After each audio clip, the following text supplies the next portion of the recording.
স্যারের বউ আন্টি খুব লোভী ছিল। আমার কাছে যখন তখন জামাকাপড় টাকা পয়সা চাইত। আন্টির একটা মেয়ে আছে, দেখতে খুব সুন্দরী। আন্টি একদিন আমার কাছে ৫,০০০ টাকা চাইল আর বলল, আমি তোমাকে এমন কিছু দিব যা কেউ দিতে পারবে না। তারপর মাত্র ৫,০০০ টাকার বিনিময়ে আন্টির ১২ বছরের মেয়েকে দিয়ে যা করেছিল তা শুনলে তোমাদের মাথা গরম হয়ে যাবে। তাহলে মূল গল্পটা বলি। কলেজে ওঠার পর আমার একজন গণিত টিচারের প্রয়োজন হয়। তবে সবাইকে বলেও সেরকম ভালো টিচারের খোঁজ পাইনি। শেষে আমাদের ক্লাসে একটা মেয়েকে ওর স্যারের ব্যাপারে কথা বলতে শুনে ওকে গিয়ে জিজ্ঞেস করলাম। জানতে পারলাম কলেজের পাশেই একজন থাকে। উনি খুবই ভালো গণিত পড়ায়। মেয়েটার নাম আর ফোন নাম্বার নিলাম। পরের দিন সকালে ও দাঁড়াল কলেজের গেইটের সামনে। আমিও পৌঁছালাম। তারপর ওর সাথেই স্যারের বাড়ি গেলাম। ৩ মাস উনার কাছে পড়তে পড়তে কিছু জিনিস আমি খুব ভালোভাবে বুঝতে পারলাম। স্যার মানুষ হিসেবে খুব যে বাজে তা নয়। চালাক চতুর তো খুবই। তবে পড়িয়েও খুব একটা বেশি আয় করে না। গরিবের জন্য প্রায় সময় কানে আসতো নানান রকম কথা। স্যারের বউয়ের নাম তুপসি। স্যার আমাদের টিচার বলে আমরা সবাই তার বুকে অ্যান্টি বলেই ডাকতাম। এই সময়ের মধ্যে আরও একটা জিনিস আমি খুব ভালো লক্ষ্য করলাম, সেটা হলো অ্যান্টি স্যারকে নিয়ে অনেক অভাব বোধ করেন। সে তার বউ বাচ্চার সব চাহিদা পূরণ করতে পারে না। তবে উনাকে নিয়ে সেরকম ভাবে তখন কোনো কিছু ভাবিনি। আমার বাবার বেশ টাকা পয়সা থাকায় আমি সবসময় খুব ভালো জামা কাপড় পরে যেতাম। দামি বাইক কিনে দিয়েছিল বাবা, তাতে করে পড়তে যেতাম। তবে বাবার করা আদেশ ছিল আমি যেন বাইক নিয়ে কলেজে না যাই। আর তার সেই আদেশ আমি মেনে নিয়েছি। একটা জিনিস আমি লক্ষ্য করেছিলাম যে স্যারের মেয়ের আমার প্রতি একটা আলাদা নজর ছিল। সেটা ছিল শুধুমাত্র আমার ব্যবহার করা দামি জিনিসগুলোর জন্য। এরকম ভাবেই ঈদের সময় এসে গেল। সবাই নতুন জামা কাপড় কেনা নিয়ে আলোচনা শুরু করলাম। যেহেতু আমাদের কলেজের প্রথম বছর আমরা একসাথে ঈদ করার প্ল্যান করলাম। আর আমার বাইক থাকায় আমার সহপাঠীরাও খুব ইচ্ছুক আমার সাথে বাইকে করে ঘুরে বেড়াতো। আমার কাছেও সেটা এক নতুন ব্যাপার। ঈদের প্রায় মাসখানেক আগের কথা, আমরা পড়াশোনা করে বের হতেই স্যার আমাকে বলেন। স্যার বলল, তোমাদের আন্টিকে একটু মার্কেটে নামিয়ে দিও। সে নাকি কিছু কেনাকাটা করবে। মার্কেটটা বেশ দূরেই উনাদের বাড়ি থেকে। অটো করে যেতে হয়। বুঝলাম অটোর টাকা বাঁচানোর জন্যই এই পন্থা নেয়া। কারণ স্যার অ্যান্টিকে বলেছিল সে যেন ফেরার সময় হেঁটে চলে আসে।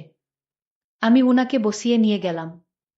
অ্যান্টি কোনোদিন বাইকে বসেনি বলে তার খুব ভয়। সে বাইকে উঠল, আমি তাকে নিয়ে মার্কেটে গেলাম। মার্কেটের কাছে আসলাম। সেখান থেকে আমার বাড়ি সোজা রাস্তা। আর স্যারের বাড়ি উল্টো রাস্তায়, মানে আবার পিছনে যেতে হয়। অ্যান্টি বলল, একটু দাঁড়াবে? আমার বেশি কিছু না, একটা জামা কিনব। কিনা হয়ে গেলে আমাকে একটু ছেড়ে দিও বাড়িতে। আমি রাজি হয়ে গেলাম। বুঝলাম উনারও আমার প্রতি অন্য উদ্দেশ্য আছে। আবারও একই রকমভাবে ফিরলাম। অ্যান্টি আমায় বলল, তুমি এখানে আমাকে নামিয়ে দাও, তোমার স্যার দেখলে আমায় বকা দিবে।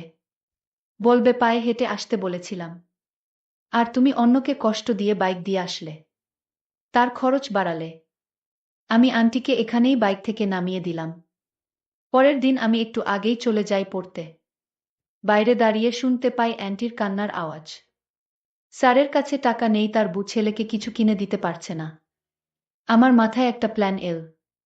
সেদিন বাড়িতে ফিরে মাকে বললাম, আমার তো অনেক নতুন জামা আছে যেগুলোর ভাঁজও ভাঙ্গিনি, সেগুলো আমি গরিবদের দেব। মা তো শুনেই লাফিয়ে উঠল ছেলের মুখে এই কথা শুনে। আমি বেছে বেছে আমার ৪-৫টা না পরা দামি শার্ট আর টি শার্ট নিলাম। ক্লাস শেষ করে সবাই চলে গেলেও আমি বাইরে বাজারের কাছে অপেক্ষা করতে লাগলাম।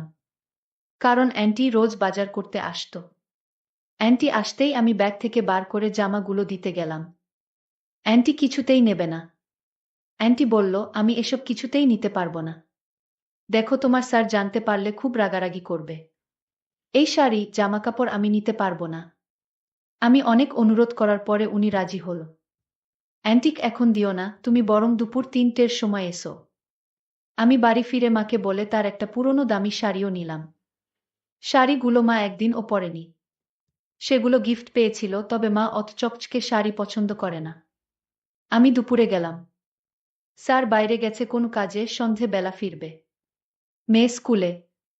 স্কুল শেষ হবে 4টাতে। তারপর কোচিং করে ফিরতে ফিরতে 6টা।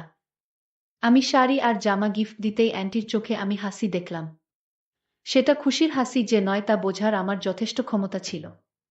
সেটা ছিল এক প্রকার লোভের হাসি। প্রথমে খুব বাহানা করছিল সেগুলো না নেয়ার জন্য। তবে 10,000 টাকা দামের শাড়ি ফিরিয়ে দেওয়ার মতো ক্ষমতা সবার থাকে না। অ্যান্টি বলল, তুমি আমাদের জন্য এত কেন করছো? আমি তো তোমাকে কিছুই দিতে পারবো না এর বদলে। আমি বললাম, কি যে বল না অ্যান্টি, আমার কিছুই চাই না তোমার থেকে। আন্টি বলল, না, এর বদলে আমার তোমাকে কিছু দেওয়া উচিত। আমি বললাম, না আন্টি, আমার কিছু লাগবে না। আমার যদি কোনো সময় কিছুর প্রয়োজন হয় তাহলে আমি চেয়ে নিব। আমি বললাম, আন্টি তোমার এই কাপড়গুলো পছন্দ তো? অ্যান্টি বলল, পছন্দ মানে 7 জন্মেও তোমার স্যার আমাকে এসব দিতে পারবে না। আর তুমি আমাকে কত দামি জামা কাপড় দিলে। আমি বলেছিলাম এটা কিছু নয়, এরকম আরও দেব পরে। তবে আপাতত আর নেই। অ্যান্টি বলল, হ্যাঁ দিও। অ্যান্টি আমার চোখের দিকে এক অন্যরকম দৃষ্টিতে তাকিয়েছিল। তবে আমার সাহস হয়নি উনাকে কিছু বলার। আমি উঠে আসছিলাম। তখন আন্টি আমায় বলল, তোমার যে কোন সময় যা প্রয়োজন হয় আমার কাছে চেয়ে নিও। আমি বললাম, তুমি আর কি দেবে? আমিই তো তোমাকে কত কিছু দিয়ে গেলাম। অ্যান্টি বলল, আমি তোমায় এমন কিছু দিব যা কেউ দিবে না। আমি বললাম, আন্টি কি এমন জিনিস আমায় দিবে যা কেউ দিবে না আমায়? আমি চলে এলাম। বুঝলাম অ্যান্টি আমার থেকে আরও জামা কাপড় বা টাকা পেলে আমি যা বলবো তাই দিতে রাজি থাকবেন। তবে আমার কাছে আরও জামা শাড়ি থাকলেও সেগুলো আমি তখনই দিব আন্টি, যখন আমি কিছু পাব। পরের দিন পড়তে গেলাম। স্বাভাবিকভাবে পড়ে বের হলাম। উনি বারবার পড়ার ঘরে আসছিল। আর নানান বাহানায় স্যারের সাথে কথা বলছিল। আমি ভাবলাম আমি ওনাকে এমন লোভ দেখাবো যাতে সে আমার কথাই সারাদিন চিন্তা করতে থাকে, যাতে করে হতাশ হয়ে উনি নিজেই একটা পদক্ষেপ নেয়। আমাদের পড়া শেষ হতেই একদিন সবার সামনে আমাকে এসে বলল, অ্যান্টি বলল, তুমি আমাকে একটু মার্কেটের দিকে ছেড়ে দেবে? কথাটা শুনে স্যার রাগী ভাব নিয়ে অ্যান্টির দিকে তাকালেও অ্যান্টি কোনো তোয়াক্কা করল না। আমিও না বলিনি। অ্যান্টিকে বাজারে নিয়ে আসলাম। বাজার আসতেই থামাতে বলল। আমি বাইক থামাতেই উনি নেমে পড়লেন। আমি মার্কেটে নামিয়ে দিয়েই চলে গেলাম। ঈদের আগের শেষ ক্লাস ছিল আমাদের। আমি যথারীতি আগে গিয়ে হাজির। স্যার তখন বাথরুমে। আন্টি আমায় বলল, তোমার ফোন নাম্বারটা দেবে? আমি দিলাম। তাড়াতাড়ি আমার ফোন নাম্বারটা নিয়ে চলে গেল। ঈদের তৃতীয় দিন বিকাল বেলায় আমি রেডি হচ্ছিলাম। ক্লাসের বন্ধুরা বেরাবো একসাথে। একটা অজানা নাম্বার থেকে ফোন এলো। হ্যালো, কে বলছেন? আমি তোমার আন্টি গু। আমি বললাম, হ্যাঁ অ্যান্টি বলেন। অ্যান্টি বলল, তুমি আজ আসবে এখানে? একটু দরকার ছিল। আমি ঘুরতে যাওয়ার প্ল্যান বাদ দিলাম। আমি বন্ধুদের সাথে ঘোরাঘুরির প্ল্যান বাদ দিলাম। আমি আমার বন্ধুদেরকে বুঝিয়ে বললাম, তোদের নিয়ে অন্যদিন ঘুরতে যাব। আজ আমার বাড়িতে জরুরি দরকার আছে। আমি তাদের মিথ্যা কথা বলে স্যারের বাড়ি চলে গেলাম। ঘরের ভিতর ঢুকেই দেখি অ্যান্টি আমার দেয়া দামি শাড়িটা পরে দাঁড়িয়ে আছে। আমি আন্টিকে জিজ্ঞেস করলাম, স্যার কোথায় আন্টি? আন্টি বলল, তোমার স্যার বাড়িতে নেই। আমার মেয়েকে নিয়ে বাহিরে গেছে। মনে হয় কোথাও ঘুরতে গেছে। তাহলে আন্টি আপনি বাড়িতে একা? যাই হোক, আন্টি আমায় ফোন দিলে কেন? আন্টি বলল, দরকার ছিল। আমি বললাম, কি দরকার বলুন? অ্যান্টি বলল, তুমি যে বলেছিলে আমাকে আরও শাড়ি দেবে, দিলে না তো? আমি কি এই একটাই শাড়ি পরে ঈদ কাটাবো? আমি বললাম, তুমিও তো বলেছিলে আমাকে এমন কিছু দেবে যা অন্য কেউ দিতে পারবে না, কিন্তু দাওনি তো। অ্যান্টি বলল, এই ব্যাপার বুঝি? আমি বললাম, হ্যাঁ তাই। আন্টি তখন আমায় বলল, আচ্ছা তুমি আমায় কিছু টাকা দিতে পারবে? আমি বললাম, কত টাকা? আন্টি বলল, আমার 5,000 টাকা হলে হবে। পরে আবার দিয়ে দিব তোমায়। আমায় বিশ্বাস করে টাকাটা দাও। আমি বললাম, আন্টি আমি তোমায় টাকা দিব কিন্তু টাকা ফেরত নিতে পারবো না। যদি ফেরতের কথা বলেন তাহলে আমি টাকা দিতে পারবো না। আচ্ছা বাবা, ঠিক আছে, আমি তোমাকে টাকা ফেরত দিব না। এখন খুশি? তাহলে 5,000 টাকা দাও। আমি আন্টিকে বললাম, আন্টি তুমি আমায় বলছিলে কি দিবে যা অন্য কেউ দিতে পারবে না। তাহলে কি দিবে আমায়? আন্টি তখন বলল, তুমি আমায় আগে টাকা দাও, তারপর দেখো আমি তোমায় কি উপহার দেই। আমি আন্টির কথা শুনে আন্টিকে বললাম, তাহলে আপনি ৩০ মিনিট অপেক্ষা করুন। আমি আপনার জন্য বাড়ি থেকে টাকা নিয়ে আসছি। আন্টি বলল, ঠিক আছে, তুমি তাহলে বাড়ি থেকে টাকা নিয়ে এসো। আমি অপেক্ষায় আছি তোমার। আমি তখন বাইক দিয়ে আমার বাড়ির দিকে রওনা দিলাম। আমি ঘরে ঢুকে মাইনি ব্যাগ থেকে ৫,০০০ টাকা নিয়ে আন্টির বাসায় চলে আসলাম। আজ আমি মনে মনে ভাবতে লাগলাম, দেখি আজ আন্টি আমায় কি দেয়। মনে মনে ভাবলাম টাকা দিব পরে, আগে দেখি আন্টি কি দেয়। আমি জানতাম আন্টি আমায় কি দিবে, কিন্তু আমি যা ভেবেছি তাই কি দিবে। যাই হোক, আমি আন্টিকে বললাম, আন্টি আমি টাকা নিয়ে আসলাম। এখন তুমি আমায় কি দিবে দাও। তুমি তো বললে আমি যা দিব তা কেউ দিতে পারবে না। তাহলে কি এমন জিনিস আন্টি বলুন। আন্টি তখন বলল, আমি যা দিতে চাই সেটা দিনের বেলা হয় না। আমি বললাম, কি এমন জিনিস দিবে তাও দিনে দেওয়া যাবে না। আমি আন্টিকে বললাম, আন্টি দিনে দেওয়া যাবে না। আন্টি বলল, না, দিনে দেওয়ার নিয়ম নেই। আমি আন্টির মুখে এমন কথা শুনে অবাক হলাম। আমি তো চিন্তায় পড়ে গেলাম। দিনের বেলায় হবে না। আচ্ছা ঠিক আছে আন্টি, আপনি টাকাটা রাখুন। আপনার যখন সুবিধা হয় আপনি দিয়েন। আমি কিন্তু টাকার কথা বলছি না। আপনি আমায় কি জানি দিবেন রাতের বেলায়। আমি সেইটা নিতে চাই। তারপর আন্টি বলল, এখন তুমি বাড়ি যাও, সন্ধ্যায় আবার এসো। আজ আমাদের বাড়িতে তোমার থাকতে হবে। তাহলে আমি দিতে পারবো। আমি বললাম, কোন সমস্যা নাই আন্টি। আমি সন্ধ্যায় আসছি তোমাদের বাড়িতে। আমি যখন আন্টির বাড়ি থেকে বের হলাম, আন্টি তখন আমায় বলল, দাঁড়াও, আসার সময় বাজার থেকে বা ফার্মেসি থেকে ১ প্যাকেট ফুটকা নিয়ে এসো। আমি আন্টির কথা শুনে অবাক হয়ে গেলাম। আমি আন্টিকে বললাম, আন্টি ফুটকা দিয়ে কি হবে। আরে বোকা, তোমায় যা বলছি তা নিয়ে এসো। আমি বুঝেও না বুঝার ভান করলাম আন্টির সামনে। আমি তো আর এখন ছোট নয় যে বুঝি না। আমি সবই বুঝি।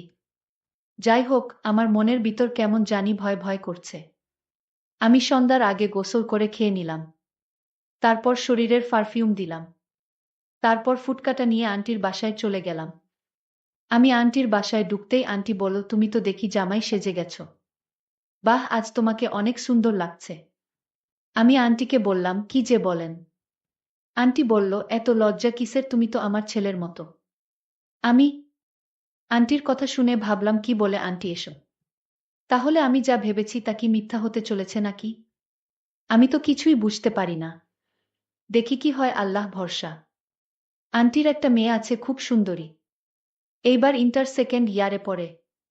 আমি আন্টিকে বললাম, আন্টি এই নাও, তুমি ফার্মেসি থেকে আনতে বলেছিলে, নিয়ে আসলাম। আমি আন্টিকে বললাম, আন্টি কি দিবে দাও। আন্টি বলল, এত পাগল হইছো কেন। রাত পোয়াতে তো অনেক বাকি। হঠাৎ দেখলাম স্যার তার নিজের মেয়েকে সাজিয়ে নিয়ে আসলো।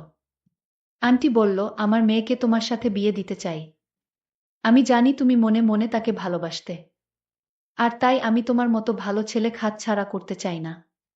আমি আজ আমার মেয়েকে উপহার হিসেবে তোমাকে দিলাম, মানে তুমি রাজি থাকলে তাকে তোমার সাথে বিয়ে দিব। আমি মনে মনে যা চিন্তা করছিলাম, দর্শক বন্ধুরা তোমরা হয়তো বুঝতে পেরেছ। কিন্তু আমি যা চিন্তা করছি সব ভুল চিন্তা। সব আমার মনের ভুল ধারণা। যাই হোক, আমিও আন্টির কথায় রাজি হলাম। তাদের সম্মতিতে আমি তাকে বিয়ে করে ফেললাম। বন্ধুরা, আজকের গল্পটি কেমন লাগলো তা অবশ্যই কমেন্ট করে জানাতে ভুলবেন না। ধন্যবাদ।